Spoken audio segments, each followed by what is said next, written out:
What is up, everybody? It's NC Hammer 23 here to break down what happened this week in anime. Just want to do a little preface on what I consider anime this week. It's the shows that I'm watching and keeping up with. If you guys have any recommendations on what I should either be watching or reading, let me know in the comments. As for what I'm already watching, though, we got Dr. Stone, Jujutsu Kaisen, The Time I Got Reincarnated as a Slime, and of course, Attack on Titan. So with no further ado, let's get into it. You already know we gotta start with my fellow scientist and Dr. Stone. Last week was an absolutely crazy episode for this show, and I have been so hyped on season 2. Unfortunately, being on TikTok as I am, I had seen some spoilers for the next season, and I already knew that Tsukasa was gonna die, but yo! The entire battle at the Miracle Cave was... I mean, bro, they made nitroglycerin and then we're like, yeah, let's just put this on paper. I understand you're a scientist capable of making nitroglycerin in a cave, but paper airplanes don't always fly the way you want them to. Low-key, I gotta try the way that they folded that paper airplane because now I am genuinely curious. And then they were together, dude. Tsukasa and Senku back together. The original team, I was like, there is nothing they can't accomplish. Senku's brain, Tsukasa's muscle, like they were gonna take over the stone world. And then... Spear guy, man. I don't even want to say his name. And then him and the gymnastics girl and the cop, bro, like... Oh, they literally got all my least favorite people together. But the second I saw how Tsukasa's little sister was drawn, I was like, oh, she's gonna be a mainstay in the show. I was like, there's no way that she's gonna be a one-off character. So I figured, I was like, if she's gonna be around, Tsukasa's probably gonna chill for a while too, right? Wrong.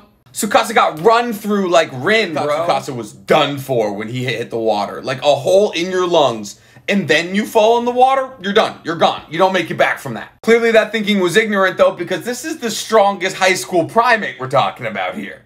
Man stood up with a hole in his heart and was ready to throw hands. And Senku hit him with more volts than a convicted serial killer. I know it was supposed to be a bloodless revolution, but I wish they had finished Yuga, bro. I don't want him around anymore. I know next week's going to be a whole somber affair with Tsukasa passing on and his sister being integrated into the community of science, but I'm looking forward to it. And that takes us to our next anime of the week, Jujutsu Kaisen. This was probably the best week in anime I can remember for a long while. So much happened. Imagine not being an anime fan for this week. Couldn't be me.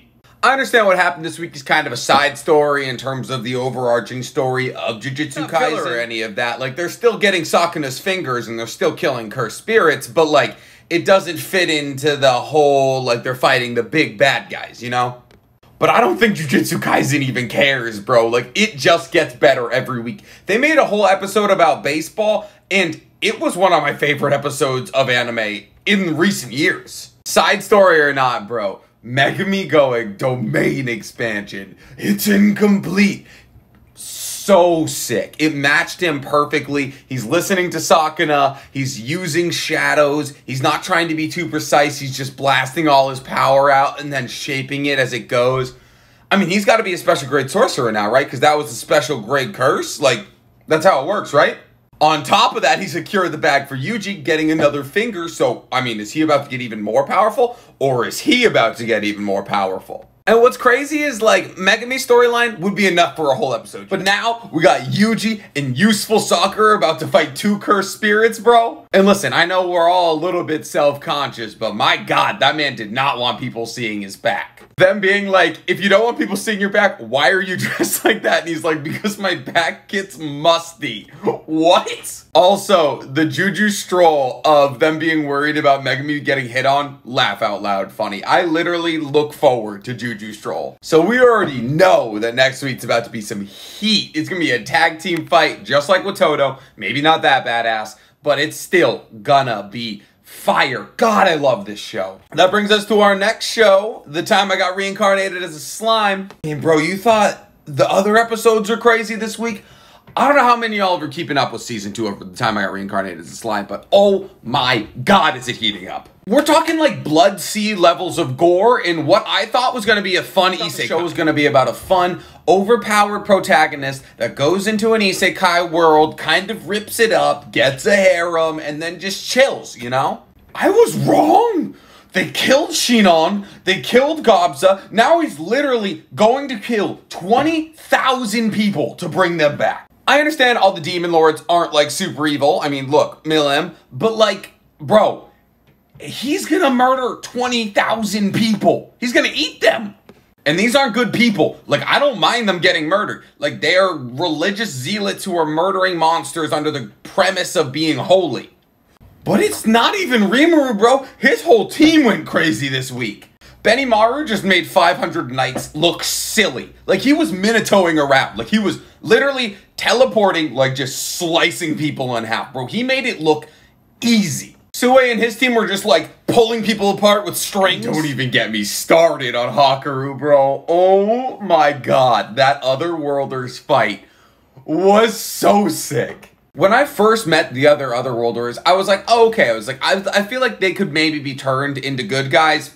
Nope. The second you saw the sword guy get those, like, very classic, like, crazy anime, like, antagonist look, I was like, oh, yeah, no, they gotta go. And Hakaru being like, your all-seeing eye should be catching up to my movements soon, and then, decapitation. Literally grabs the head. At that moment, I was like, no, we're done. This is no longer a fun isekai anymore. We are talking decapitations. Throwing that head at his friend, who was like, where is my friend? He was like, right here. Tosses a head. Blood trail. What? And then Geld. Bro, like, I know he's the Orc King, but we haven't seen him square up like that. He was like, I see your Berserker is powerful, but you're still I also loved him being like, listen, I'm not just gonna throw my shield to fight you one-on-one. Like, he doesn't fall for the trope. He's like, oh yeah, you're right. Time to fight as men. But then at the end, he was like, you know what? Let's square up. Because he knew he could beat him, and he literally has the dude in the ground. He's just like, he's biting him. He's just wailing on him in the ground. He's ground and pounding. I have never seen anything that savage, bro. He got the fuck out of there when he could. And now we have the creation of a legitimately strong Majin who can, like, actually stand up with Rimuru. So I'm looking forward to that battle in the future. My only complaint is that Mage kind of came out of nowhere. It was like, oh, he can stop Geld and Hakaru, and we've never seen him before. And I was like, all right, kind of like you just tossed it in there and you expected us to just roll with it. I mean, it was fine. But, like, now we know he's powerful, and now he's taking the body of the Berserker, and also the Berserker's dead. Thank God. So, like, yeah, I mean, I could use more, but to our last and final anime of the week, Attack on Titan. We got 2 episodes to cover. So there was, like, 2 major themes, obviously, because there's 2 different episodes. The first episode's major theme being Levi telling Mikasa, basically, that you're an Ackerman, you are built to protect the king. It is in your blood, and I am trying to break the cycle of blood telling us what to do.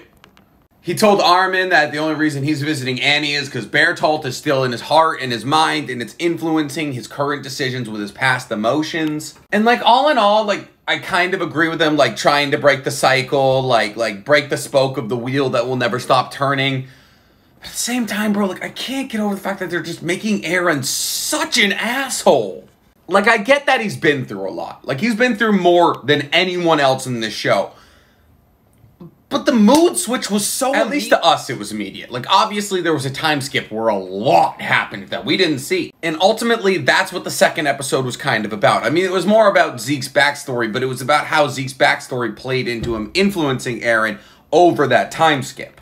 And before I get into how big of a badass Levi is and how awesome the ending of the second episode is, I kind of wanted to get into Zeke's backstory and how I feel about his motivations.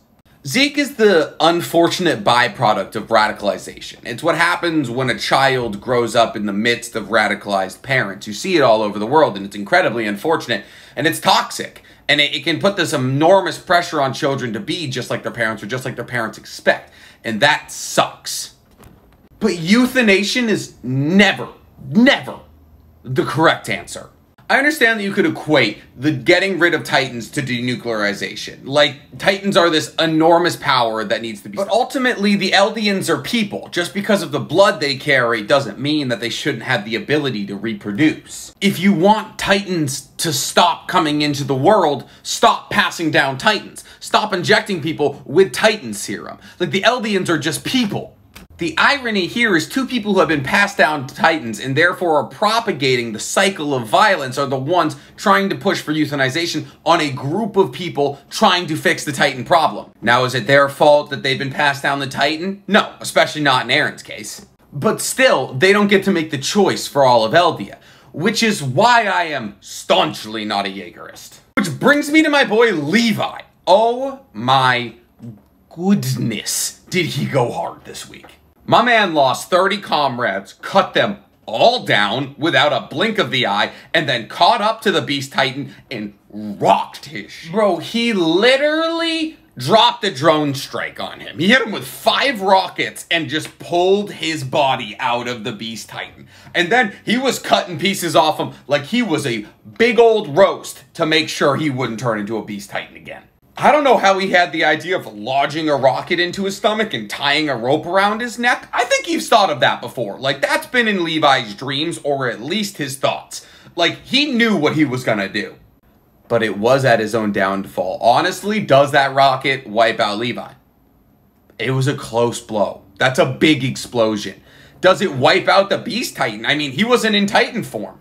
Like, I'm hard-pressed to think that Levi comes out of that alive. Maybe the Beast Titan does. I'd be curious to hear what you guys think is going to happen next week with Levi and the Beast Titan. I'd be curious to hear what you guys think is going to happen in all the animes we broke down. So drop some comments below, and we'll see if we're right next week. I'll catch you then.